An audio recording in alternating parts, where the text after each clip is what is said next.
Assalamualaikum warahmatullahi wabarakatuh. Welcome to my channel, Firdaus Putra Koto. Subscribe, like, and share ya. Baik, nama saya Firdaus dengan nomor NIM 120 70 11 4327 dari Lokal Manajemen K. Tugas sejarah Islam Asia Tenggara di Filipina untuk memenuhi ujian akhir sekolah saya dengan dosen pengampu Bapak Hendra Eka Saputra, SE MSI. Baik, kita akan membahas sejarah Islam Asia Tenggara. Yang akan saya bahas yaitu Islam di Filipina. Profil singkat negara Filipina. Filipina dengan ibu kota Manila, sebuah negara kepulauan yang terletak di barat Samudra Pasifik. Penduduknya berjumlah 90 juta jiwa. Muslim juga merupakan minoritas di negara ini. Jumlah kira-kira 4.654.000 orang atau 5,1% dari seluruh jumlah penduduk Filipina. Secara geografis, wilayah Filipina terbagi dalam dua wilayah kepulauan besar, yaitu gugusan Kepulauan Luzon di sebelah utara dan gugusan Kepulauan Mindanao di sebelah selatan. Minoritas Muslim Filipina atau lebih dikenal dengan Muslim Mono atau bangsa Moro adalah komunitas Muslim yang mendiami di Kepulauan Sulu dan Mindanao beserta gugusannya di Filipina bagian selatan. Sejarah masuknya Islam ke Filipina. Islam masuk ke Filipina Selatan, khususnya Kepulauan Sulu dan Mindanao pada tahun 1380. Orang pertama yang memperkenalkan Islam ke Sulu adalah Tuan Masaika, yang diduga telah di Sulu sejak abad ke-13. Keturunannya kemudian menjadi inti komunitas Muslim Sulu. Berikutnya, yang menyebarkan Islam di Sulu adalah ulama Arab bernama Horimul Makdum. Pada paruh kedua abad ke-14, ia diterima baik oleh komunitas Muslim Buansa. Aktivitas keagamaan yang digerakkannya memperkuat pertumbuhan komunitas Islam yang dibentuk oleh pendahulunya, Tuan Masaika. Pada abad ke-15, penyebaran Islam lainnya datang ke Sulu, yaitu Raja Baginda. Menurut catatan sejarah, Raja Baginda adalah seorang pangeran dari Minangkabau, Sumatera Barat. Islam pada masa kolonial Spanyol. Dalam sejarah, Filipina pernah dijajah oleh Spanyol dan agama Islam telah berkembang sebelum masuknya kolonial Spanyol ke Filipina pada 16 Maret 1521. Tahun 1578 terjadi perang besar antara Filipina dan penduduk wilayah yang telah Kristenkan, dilibatkan dalam ketentraman kolonial Spanyol. Kemudian diadu domba dan disuruh berperang melawan orang Islam Selatan, sehingga terjadi peperangan antara orang Filipina itu sendiri. Dan disinilah kemudian timbul kebencian dan rasa curiga orang-orang Kristen Filipina terhadap bangsa Moro yang Islam sehingga sekarang. Islam pada masa imperialisme Amerika.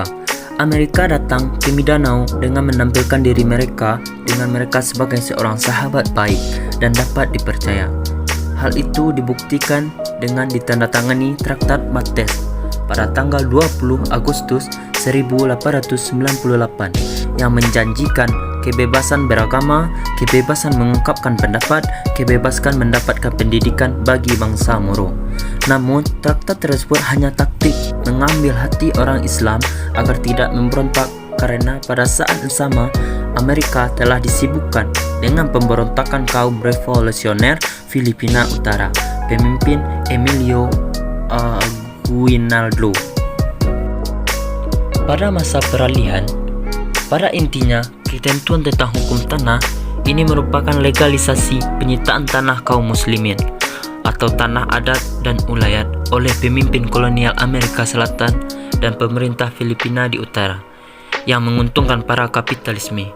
Bahkan seorang senator Manuel Quezon pada tahun 1936 sampai 1944 gigih mengkampanyekan program permukiman besar-besaran orang-orang utara dengan tujuan menghancurkan keragaman dan keunggulan jumlah bangsa Moro di Mindanao serta berusaha mengintegrasikan mereka ke dalam masyarakat Filipina secara umum. Kepemilikan tanah yang begitu mudah dan mendapatkan legalisasi dari pemerintah tersebut mendorong imigrasi dan pemukiman besar-besaran orang-orang utara ke Mindanao. Banyak pemukiman besar-besar orang-orang utara ke Mindanao adalah untuk mendapatkan tanah. Untuk menarik banyak pemukim dari utara ke Mindanao, pemerintah membangun koloni-koloni yang disubsidikan lengkap dengan alat bantu yang diperlukan. Konsep penjajahan melalui koloni ini terus oleh pemerintahan Filipina maupun pemerintahan Amerika Selatan hengkang dari negeri tersebut, sehingga perlahan tapi pasti orang Moro menjadi minoritas di tanah kelahiran mereka sendiri. Pendidikan Islam di Filipina. Sebagaimana tradisi Islam di kawasan Asia Tenggara, pendidikan Islam transmisi melalui beberapa media pendidikan formal, seperti melalui tempat ibadah seperti masjid, surau, pesantren, dan pendidikan informal.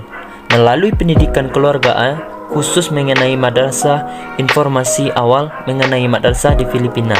Disebutkan pada tahun 1950, dua orang berdakwah dari Universitas Al-Azhar Kairo, Mesir, tiba di Filipina Selatan dan mereka membuka sebuah madrasah Al-Kulliyat Al-Istidiyah di Malubung, Lanao, Sur, setelah 1 tahun lamanya tertutup. Pasang surut hubungan masyarakat dan pemerintahan Filipina. Pasang surut selepas kemerdekaan Filipina, hubungan antara Muslim dan pemerintahan terus mengalami pasang surut. Pasang surut yang sejatinya merupakan warisan masa kolonialisme. Ada akar sejarah dan identitas yang tak terjabatani. Mayoritas Muslim Sulu, Mindanao, dan Filipina Selatan sejak awal telah gigih menolak upaya misionaris. Tidak hanya itu, mereka juga menolak tunduk terhadap Spanyol. Konflik antara Spanyol dan suku Moro menghendaki kemerdekaan sendiri. Pada tahun 1972, perjuangan kemerdekaan dikendalikan Moro National Liberation Front atau NCMF. Akibatnya, setiap kali orang memperbincangkan Islam di Filipina atau suku Moro hanya separatisme yang terbayang di benak mereka. Muslim di Filipina masa kini. Kendati telah terluka oleh kolonialisme Spanyol dan Amerika, kaum Muslim Filipina terus berusaha menghidupkan kebudayaan dan peradaban baru sesuai harapan dan cita-cita mereka. Di negeri yang memiliki 7.000 kepulauan dan 100 dialek bertutur ini, kaum Muslim Filipina pelan-pelan mengumpulkan kembali sisa-sisa kemajuan Islam dahulu kala, baik fisik maupun non-fisik. Pada tingkat fisik, misalnya banyak masjid dan madrasah baru didirikan berdasarkan bantuan dari organisasi Muslim luar. Bahkan, dewasa ini terdapat 1.500 madrasah yang sudah berdiri, tetapi kebanyakan tidak lebih dari tingkat menengah saja. Tidak hanya itu, pemerintahan Filipina sendiri memberikan beasiswa untuk para pelajar Moro yang berprestasi. Sementara pemerintahan Mesir menawarkan beasiswa bagi orang-orang Moro untuk belajar di Universitas Al-Azhar di Kairo. Untuk meningkatkan mutu pendidikan anak-anak Moro, guru Muslim dari luar negeri pun mulai berdatangan untuk mengajar wilayah Moro selama beberapa tahun. Wajar bila orang-orang banyak mulai berkarir di pemerintah Filipina, meskipun baru sebatas diterima pada posisi puncak Departemen Kehakiman dan Departemen Urusan Luar Negeri saja. Di lain hal, pada tahun 1977, Undang-Undang Hukum Perdata Muslim Nasional dengan satu pasal mengenai multi disahkan, meskipun tidak semua kantor peradilan dan wilayah syariat memberlakukan undang-undang tersebut. Selanjutnya, pada tahun 1981, sebuah Kementerian Urusan Islam atau Office of Muslim Al-Faris pertama dibentuk. Dari kantor inilah diketahui orang-orang Filipina banyak yang kembali memeluk Islam dan bahasa Tagalog, bahasa nasional Filipina, mereka disebut kaum balik Islam. Kebanyakan mereka tinggal di Kepulauan Luzon dan berdasarkan Office of Muslim Al-Faris, 6.599 juta orang lokal komunitas Islam di sana dan 200.000 diantaranya kaum balik Islam. Bahkan sejak peristiwa 11 September yang menyerang Amerika Serikat, jumlah tersebut kian meningkat. Banyak orang-orang balik ke Islam kembali memeluk Islam setelah mengkaji ajaran Islam, terlebih bagi Filipina dan memiliki keterkaitan sejarah yang panjang dengan dunia Islam. Sekian yang dapat saya sampaikan. Terlebih terkurang saya mohon maaf.